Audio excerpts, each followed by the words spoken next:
Good to have you with us. Facebook Live. Call in right now. I'm Ed Schultz, your host. Lots of news today. Lots of commentary. 202-909-1492. We're doing it early today to get it out of the way, I guess. President Trump is considering military action in Syria in the wake of the chemical attack. U.S. intelligence is now confirming that they do believe that it was the Assad military that launched the chemical attack that hit women and children, which has, of course, upset the United States to the point where the president is thinking about changing his policy. I'd be remiss if I didn't go back and remind the American people and those of you who are watching this that the president said that he didn't want to be the police officer of the world, that we weren't going to do international intervention, that we weren't going to be fighting wars all over the place. Lo and behold, after this chemical attack, there's a real change from what we heard on the campaign trail for him to even be considering military action in Syria. Now, what kind of military action can the president do? You going to send troops in there? The American people aren't for that. I don't believe that the American people have changed their attitude when it comes to putting 100,000 boots on the ground in somebody else's civil war. This has been going on for 6 years. Chemicals have been used in the past. Assad, if he did it, will probably do it again. So, and now you've got Russian involvement in Syria. And so this is a mess. Trump got it right yesterday in the Rose Garden when he said he inherited a mess. He absolutely did. And the question now is, does he have to go back to Congress and get authorization of military force if he starts taking a shot at the Syrian army? And there's Russian advisors all through the Syrian army. And if you take out some Russians, who knows where the hell this is going to go?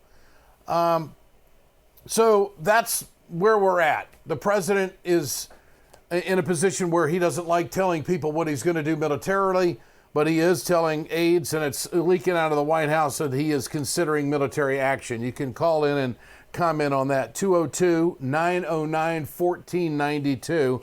I'll take your phone calls. 202-909-1492. Other stories out there today. China's president, Xi Jinping, has just arrived.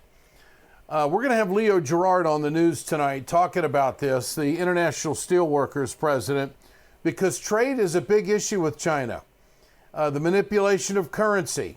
We're going to touch on that. We're going to talk about the trade deals that have hurt American jobs. I mean, is the president going to be talking about this a lot? I don't know how much you can get done in 48 hours. The fact is that we got issues with China because of North Korea. And the president has said all along that North Korea is going to have to be dealt with. And we've gone through everything's on the table. We've gone through putting them on notice. We've watched them launch their missiles. They do have nuclear warheads. We have commitments to Japan. We have commitments to South Korea, along with 50,000 American troops in South Korea. So what's left? What's left other than taking a shot at North Korea? So now we've got two military possibilities within the globe, and the president is now going to have to negotiate all of this with the Chinese president. You know, if we do this to North Korea, what is going to be your reaction? Do we have to go head to head? And oh, by the way, how come your ships are in the South China Sea and you're trying to tell me that you own those territorial waters? I mean, it is just one problem after another. Then we've got the Devin Nunes story. Well, Democrats finally got what they wanted.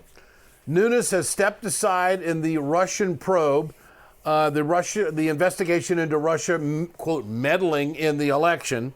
And so Adam Schiff and the Democrats get what they want.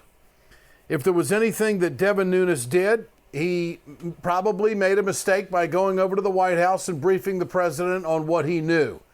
I don't believe that he anticipated the political blowback that he was going to get from that. So it was marked up, I think, probably as an error in judgment. And ethics groups have come out and gone after Devin Nunes to the point where now the House Ethics Committee is going to investigate Devin Nunes for the mishandling of information.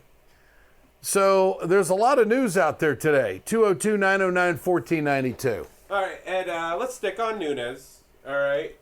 When you say the Democrats got what they wanted, I mean, is it going to get any better for him? I mean, Trey Gowdy's going to be... This doesn't change the investigation. This doesn't change the collection of information. The only thing that Nunes's move does is restore credibility to the House Intel Committee investigation. Outside of that, you're going to have competent people who are going to go after the very same people. Well, what's going to happen with Conway, who is now going to be chairing this, along with, as you mentioned, Trey Gowdy is going to have a bigger voice in all of this?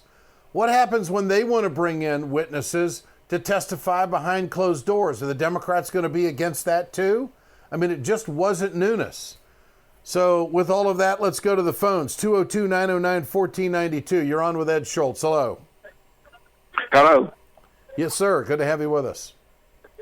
Thank you. Look, I've had this on my mind ever since the inauguration of the president. And with this investigation, all of the turmoil, all of the lying, why do they keep putting up with it, or why hasn't somebody made the arrangements to impeach him? And all the people that are tied into this Russia investigation. I mean, why are they letting it linger? Well, you just can't impeach the president. There has to be an investigation. There has to be a conclusion of high crimes and misdemeanors. The president has to. It has to be proven that he's done something wrong before the House would take any action. I don't think a Republican House is going to impeach the president. The Democrats don't have the votes. President Trump would really have to do something wrong to get impeached. You can't impeach somebody just because you don't like them or you're pissed off at them. The other issue is that there would have to be a trial in the Senate.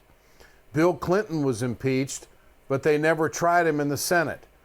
So it's a full process here. I know you might not be a Trump supporter and may be frustrated, but those are the wheels of justice within our executive branch. So that's how it is.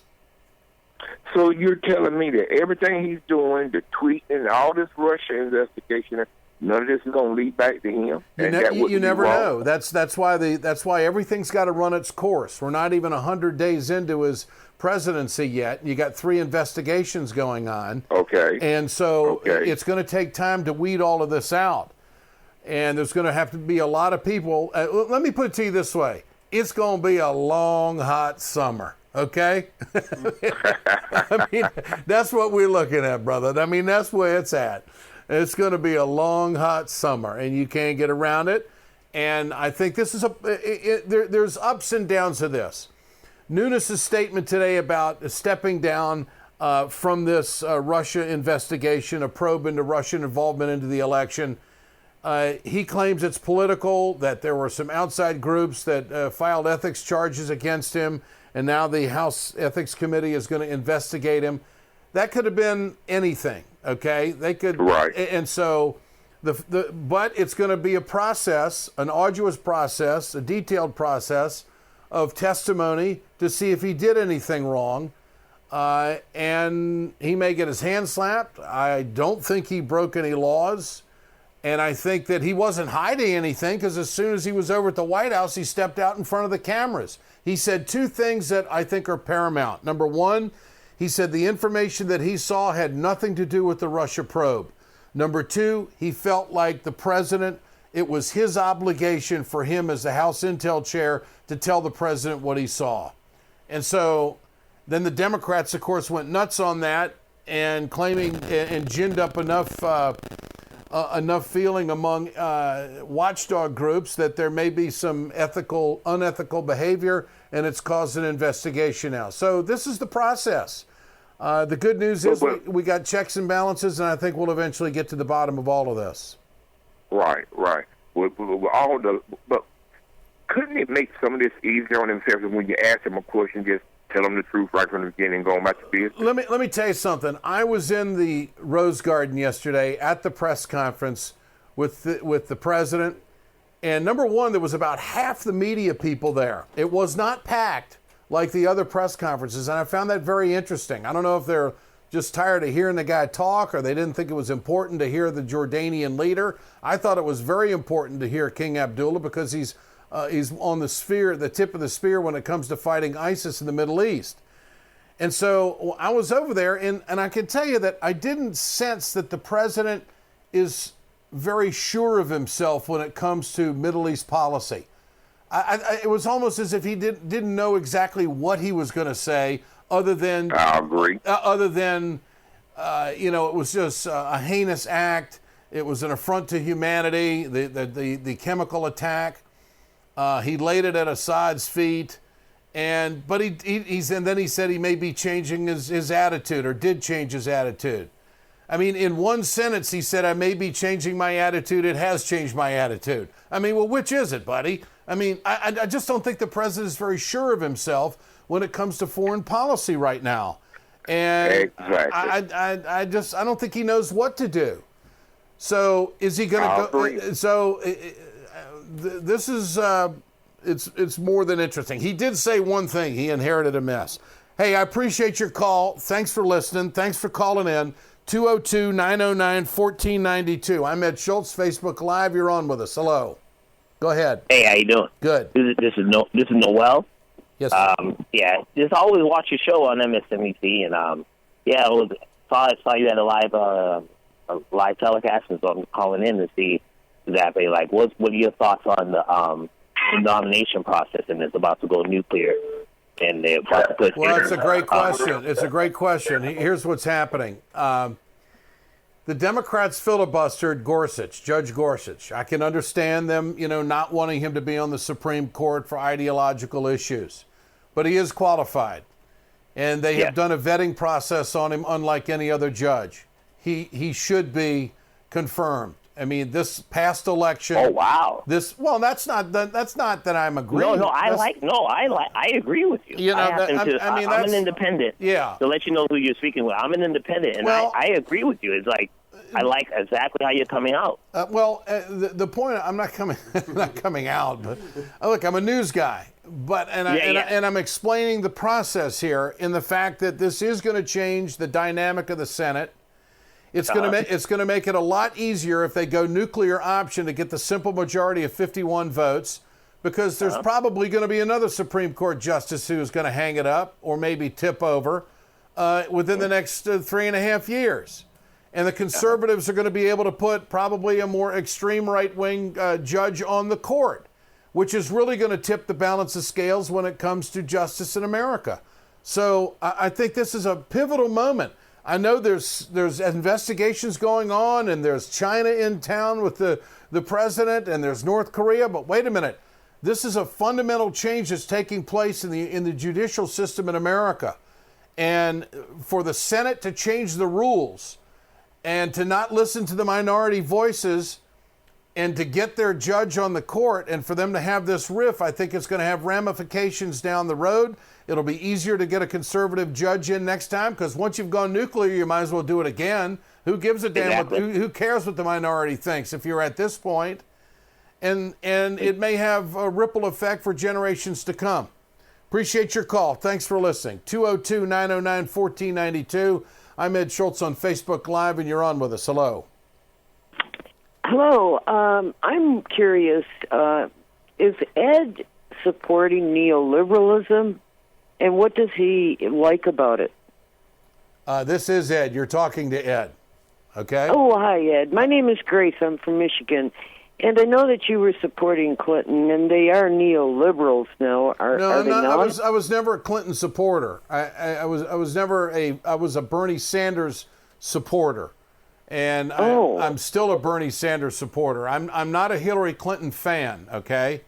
And let me just say this. I think if Hillary Clinton were president right now, there'd be just as many investigations going on as there are right now surrounding the Trump administration and the electoral process. So I'm not a big Clinton fan, and I don't trust her. And that's just how I feel. I think the people around her are, let me give you the word, politically nasty, okay? That's what I think the Clinton people are the John Podestas of the world, that prick that ran her campaign. What's that guy's name? Robbie Mook. Robbie Mook. I never liked him. All of the surrogates that were on CNN, Donna Brazile, who undercut Bernie Sanders and fed questions of Hillary Clinton for the debates. I'll never forgive her for that. That set back the progressive movement. I think Debbie Wasserman Schultz isn't worth a damn. I think that, who's that other, there's a number of Clinton surrogates that were on CNN that freaking make me puke. Michael Nutter. Who's that? Former mayor of Philadelphia. Yeah, Michael Nutter. Go home. And I don't like any of those people. I don't think they're true progressives, and I think they're out to undercut anybody they possibly can. They're election deniers, just like the Republicans were. They're both bad. That's great to know. I'm glad I reached you, because I had the funny feeling that you were leaning more towards the neoliberalism, and I thought, what? No. This isn't the Ed that I remember watching every day. You can watch me on RT.com at 8 o'clock Eastern Time for 30 minutes every night. Thank you. Appreciate your call. 202-909-1492. You're on Facebook Live with Ed Schultz. Hello. Hey, Ed, I have a question for you. Yes, sir. Do you think a third party will rise and have a decent chance in 2020? Depends upon what Bernie Sanders wants to do. Now, why do you think? Yeah. Well, I was going to ask, why don't you think he ran third party? That's the biggest question I've always had. Why did he not run third party? Well, he gave you that answer at the convention. He didn't want Donald Trump to be elected president. He made a political calculation. Bernie Sanders made a political calculation, and he said that he would support the Democratic nominee. Then he goes to the convention. There was a lot of pressure to go independent, but he stuck to his word and supported Hillary Clinton. And it pissed a lot of progressives off. It pissed a lot of Bernie supporters off. And so now we're at a crossroads. I think it's time for a third party. I think it's time to recognize that independents in this country will go to a third party, that independents in this country will follow the populism that Bernie put out there. And I think that he is the most influential politician in America right now outside the president. And the opposing party, absolutely, in opposing the president of the United States, right now there's nobody stronger than Bernie Sanders. You send Bernie Sanders to the middle of the country right now, he's going to get thousands. You send Chuck Schumer and Nancy Pelosi to the middle of the country right now, they might have a coffee club. And that's as far as it's going to go. Okay? So let's freaking tell it like it is. If the progressives in this country want to do something, you better listen to Bernie Sanders, because politically, with the people, he's holding all the cards. Oh, that's beautiful to hear. I really appreciate that. Thank you. 202-909-1492. I do this Monday through Thursday. Now, we normally do it at 4 o'clock Eastern Time. I'm doing it early today because I got other things to do. We got a lot of news. We got Gorsuch, who's going to get confirmed by the Senate via the nuclear option. You've got Nunes, the House Intel chairman, who is stepping aside. You've got the president hosting the Chinese president down at Mar-a-Lago. And apparently they're going to be talking about Syria. They're going to be talking about North Korea in a big, big way. 202-909-1492. I'm on the air tonight with the news. Ed Schultz on RT America. You can go to RT.com, click on live, and you can watch it Eastern Time, 8 to 8:30. It's a wrap-up of the day's news. And Ed, I think our last caller really brought up some interesting conversation about third parties, about Bernie Sanders.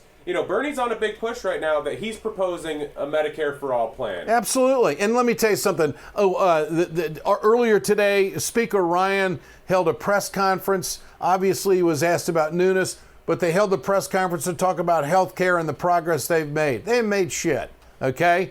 They've come up with some main plan where they think it's going to reduce premiums and it's going to get more coverage. That's not going to happen. There's no way the insurance industry is going to see premiums be reduced and their profit go down. You're on Ed Schultz Facebook Live. Hello. Hello, Ed. Yes, sir. Yeah, this is Ray from Springfield, Missouri. Good to have you on. I want this with the health care bill. Yep. And the way Bernie was talking, we all should have free health care for everyone. And I noticed that they had blocked Barack Obama on that because that's what his initial thought was. But they are not trying to do anything to add to the bill. They're talking about repeal it and replace it, and they have nothing to offer. Well, that's what they're working on right now. They don't want to repeal it and not have anything on the table. But there's so many facets within the Republican caucus right now and so much division on how they should do this, they haven't brought anything to the table. And this is on their watch now. If they don't deliver something that's better, they're going to pay. They're going to pay for it in the midterms. They're definitely going to make it hard for the president to defend it if he wants to run for re-election. So this is this is a big moment for the conservatives. Yeah, but for over 50 years, we couldn't get a health care bill passed, and Barack got it passed. And if they just add on to this and better it from what it needs to, I mean, it's like having a car and knowing that it needs brakes on it. We just put the brakes on it. Yeah, we just don't know if. By the way, the latest Gallup polling out there shows that the Obamacare, the Affordable Health Care Act, Obamacare, has gone up in popularity 13% since November. And so the American people, it's above 50, it's like at 53% approval rating right now. So the American people are saying, shit, this is, Obamacare ain't all that bad after all with the crap the Republicans are coming up with. Right, and if they would just go ahead and fix it, it would be better for the whole United States in one. Just add what they didn't want to pass and add the stuff that needed to be added. Let me tell you about it. They want Obama's name gone. They want everything he's done erased. Executive orders, regulations, they want everything that he did erased, and they want their signature on the next health care bill.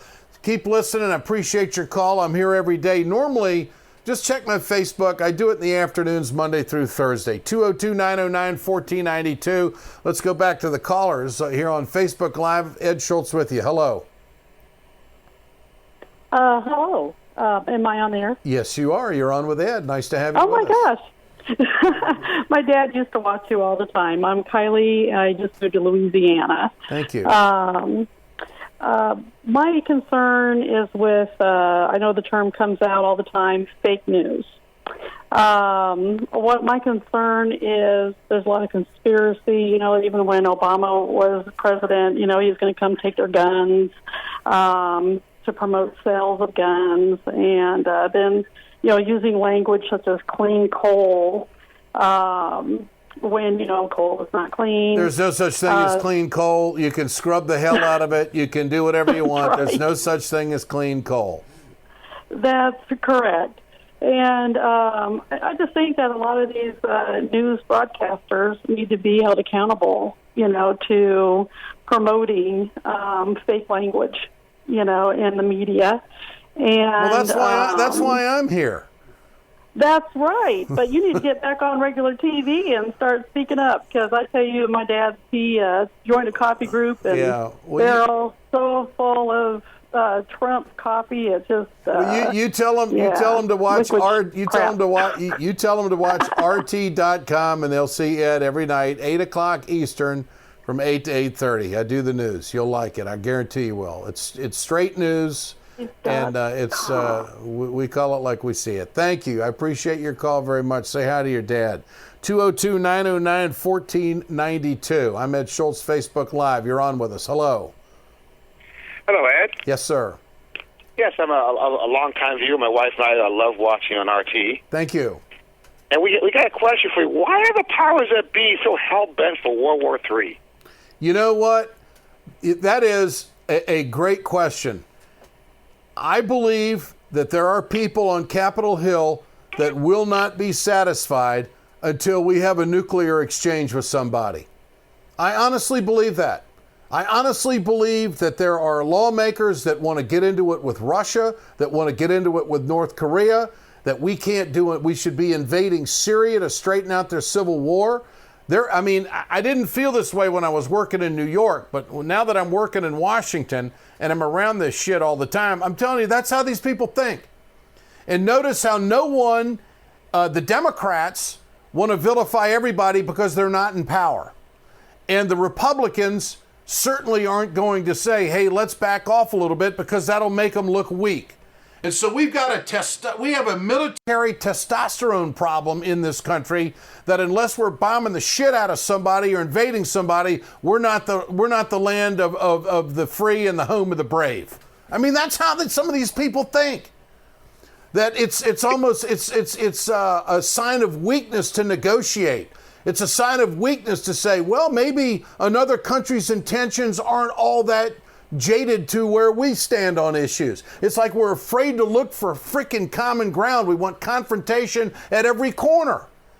And I've never seen our society so in such a tense mood when it comes to trying to figure out how all this is going to end. And I don't know. I agree with you. If that's your sense, that's my sense.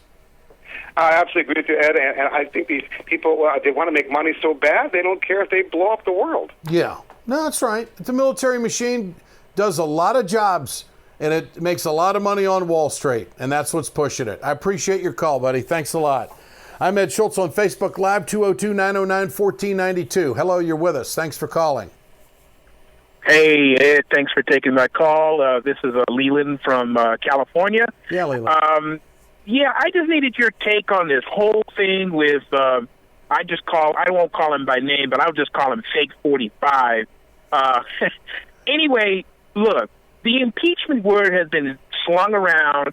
I just need your take on what's actually going to go down. I'm thinking impeachment's not going to happen, but the house of cards is going to fall anyway. What do you think about that? I think that first of all, there has to be an investigation and a discovery that Trump has broken the law.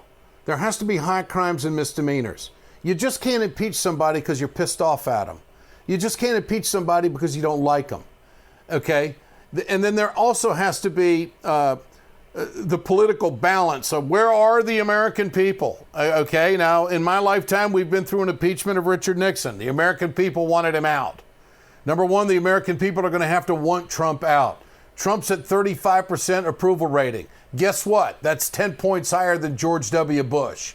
So and there's been no investigation that has proven that Trump has broken the law. And then you've got to have a vote in the House. How many Republicans are going to vote to impeach Trump? It ain't going to happen. It's not politically feasible. So the Democrats are running around getting everybody ginned up about there's going to be an impeachment. Find something illegal first. Do that. And that's what Schiff and the rest of these Democrats are trying to do right now, which is fine. But let the process play out. They could talk about impeachment. Maxine Waters is out of her freaking mind to be saying it's going to happen. She doesn't know her ass from third base, okay? I'll tell you that right now. I like her. She's nice, but she's off base talking about impeachment.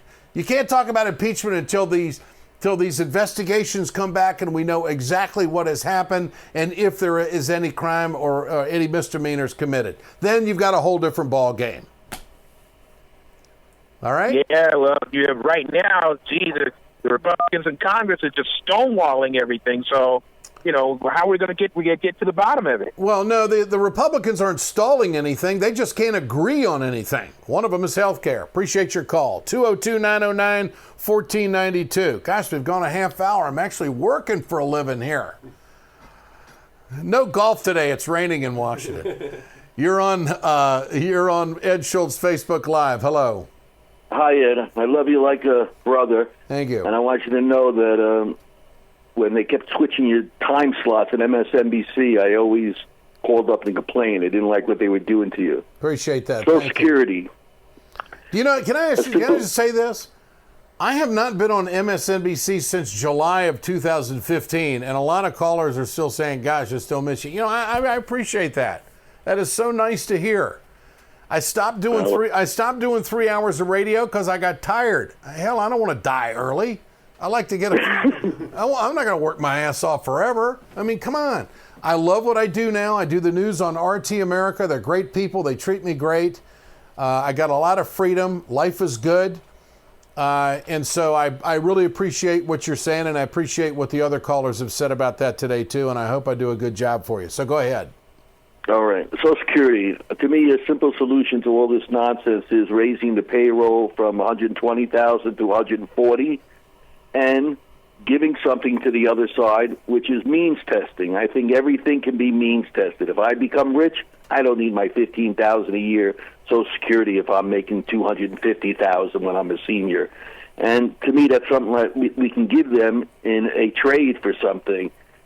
They certainly should be happy with mean testing. And before you hang up on me, I'm a travel agent, and I want a discount for your lodge. Well, we can work that out. I'm a negotiator. We can. Do you got people that want to go fishing at Big Eddie's North Country Lodge? We can do a deal right now. What do you think? Okay. So what do you think on the Social Security? Well, we don't offer Social Security at the lodge, but No, I'd sure like to think so. Okay. Look, I think there's going to have to be some adjustments made for the out years. Now, whether that's raising the cap or whatever, that's certainly all negotiable. I know if they raise the cap, it wouldn't affect the 1 or 2% of Americans who do very well in this country. And and I think that we just have to make sure that if we're going to do this Social Security thing and keep it the way it is, we have to make sure that we make adjustments to solidify it and nurture it as we go along, because it's proven to work and I believe in it, and I hope it's there when it's time for me to check out. What do you think about the means testing solution to a lot of programs? I think you got to put that to the people. I think that that's not something you can ramrod politically. I mean, there's got to be a populist movement out there. The people have got to want that. And is the progressive side going to complain that that's a slippery slope, like the NRA? Yeah, well, they might, but the point is that I think it's such a big issue. It's got to be put to the people. I really do. I think it's got to be explained and put to the people, and I don't think that's something you can ramrod on people. Appreciate your call, buddy. Thanks a lot. Hey, if you want to go fishing, I'm the right guy to talk to. Okay. 202-909-1492. You're on Facebook Live with Ed Schultz. Hello. Hey, Ed. Hey there. Hey, I overlooked the show. I wanted to ask you a question. Why is it that liberals don't see that this Russia nonsense is just that nonsense? Well, I think a lot of this Russia stuff comes from pissed off Clinton supporters who are election deniers and who hate Trump and they're looking for anything. I find it hard to believe that the FBI has been on this trail since last July, and they don't have any hard evidence yet. And if they do, they're not releasing it. And so we just got to be patient. I don't have any information on that. No one ever told me what to say or support anybody. I just do the news on RT America, and it's we don't make shit up, and we don't cut people's microphones, and we don't tell them what they got to say. I'm very comfortable with where I'm at. And so people can come to the conclusions they want. But as far as the investigations are concerned, let them run their course. It's America. But isn't that just proof that the media, the mainstream media, is just the propaganda wing for the liberal party? Well, I mean, how can you talk about this 24 hours a day? Complete nonsense. Yeah. Well, they got to have a lot of energy to do that crap. Good to have you with us. I appreciate your call. 202-909-1492. How long did you want to go here now? We go as long as you want to go, Ed. We still got callers coming in? Yeah, let's take one more. All right, 202-909-1492. Big stories today. Trump is considering military action in Syria. Gorsuch is going to end up on the Supreme Court, and Devin Nunes, the House Intel chair, has stepped aside in the probe of Russia possibly being involved in our elections. You're on with us, 202-909-1492. You're on Facebook Live with Ed. Hello. Good afternoon, Ed. How are you? Good, sir. Ed, I just want to say that really sorry that you have to put up with this bullshit with this whole RT America joke. Well, those are just stupid people that just, they hear something and they believe it. They don't investigate it. And I don't let it bother me. At times I find it rather comical, but whatever. Well, I believe that the election was hacked, but not the way the media is saying. I believe that the election was hacked to where it doesn't give you a third choice. Mm-hmm. And when we had the election last year, that third choice was Bernie Sanders. Sure. And I think both parties had seen him as speak that we don't want this guy upsetting the power. But I also think that the Clinton camp had done everything they could to destroy him. Yeah. And I think that is, I think when these investigations come to close, Ed, I think we're going to find out some very interesting things that will be steering towards them. Well, it's going to be interesting. Here's my final comment today. I believe that Hillary Clinton's going to run again. I believe that if these investigations turn up any ominous things against the president, it's going to be a big I told you so campaign, and she's going to come back and run again, and she's going to have the same people pissed off at her. She's not going to be able to generate enough energy, and the Democrats will lose again. But I think her ego is big enough that she's going to do it. Now, that's what I think. Other people may not believe that. But this is the process America's working right now. Okay, we have investigations underway. It will all weed itself out, and we'll find out who's throwing the barbs. CNN has gone on the air with reporting over a month ago that high-ranking intel officials told them that Vladimir Putin was involved in the hacking and all that. Well, we'll find out. But right now, you can't get one elected official to go on the record saying that there's evidence to support that. So I think CNN is bullshit. I think they're part of the problem. I think the president is right. CNN is fake news. I think they put stuff on the air that's unsubstantiated and they can't back it up, and then it just goes off into outer space, hoping that the American people grab onto it. And I also think Jeff Zucker's a punk. So all of that, and you know what's great about this? I can't get fired for what I'm saying. That's what's fun about it. All right, buddy. I'll give you a final comment. Anything else? I really like your show on RT America. It's very refreshing. Thank you. And I hope it all goes well for you, Ed. Thanks, buddy. You take care of yourself. Thank you. Appreciate it very much. Are we back tomorrow? We're back Monday at 202-909-1492. You can get my commentaries at wegoted.com, and of course on my Facebook page. You can like us there too. And thanks for listening. We'll talk again.